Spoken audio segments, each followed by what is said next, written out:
இன்றைக்கி தமிழ் சினிமாவுக்கு ஒரு பெரிய லாஸ்.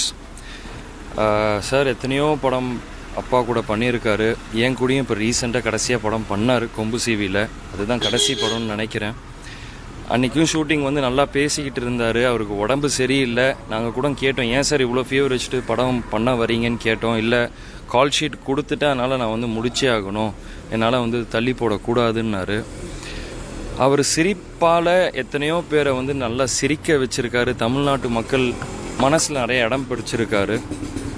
அதை யாரும் மறக்க மாட்டாங்க. அவர் சிரிப்பையும் யாரும் மறக்க மாட்டாங்க. அவரை ஆத்மா சாந்தி அடையணும்னு நான் வேண்டிக்கிறேன்.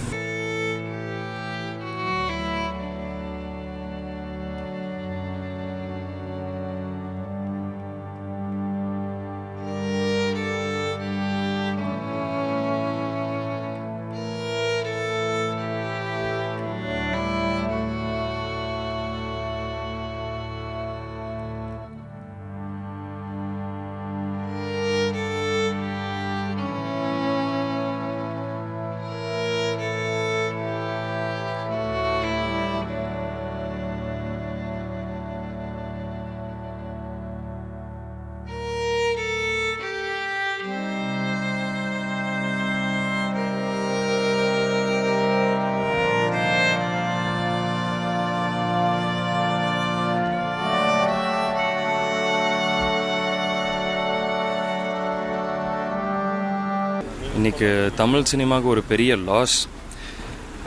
சார் எத்தனையோ படம் அப்பா கூட பண்ணியிருக்காரு. என் கூடயும் இப்போ ரீசெண்டாக கடைசியாக படம் பண்ணார் கொம்பு சிவியில். அதுதான் கடைசி படம்னு நினைக்கிறேன். அன்றைக்கும் ஷூட்டிங் நல்லா பேசிக்கிட்டு இருந்தார். அவருக்கு உடம்பு சரியில்லை. நாங்கள் கூட கேட்டோம், ஏன் சார் இவ்வளோ ஃபீவர் வச்சுட்டு படம் பண்ண வரீங்கன்னு கேட்டோம். இல்லை, கால் ஷீட் கொடுத்துட்டு அதனால் நான் முடிச்சே ஆகணும், என்னால் தள்ளி போடக்கூடாதுன்னாரு. அவர் சிரிப்பால் எத்தனையோ பேரை நல்லா சிரிக்க வச்சுருக்காரு. தமிழ்நாட்டு மக்கள் மனசில் நிறைய இடம் பிடிச்சிருக்காரு. அதை யாரும் மறக்க மாட்டாங்க. அவர் சிரிப்பையும் யாரும் மறக்க மாட்டாங்க. அவரை ஆத்மா சாந்தி அடையணும்னு நான் வேண்டிக்கிறேன்.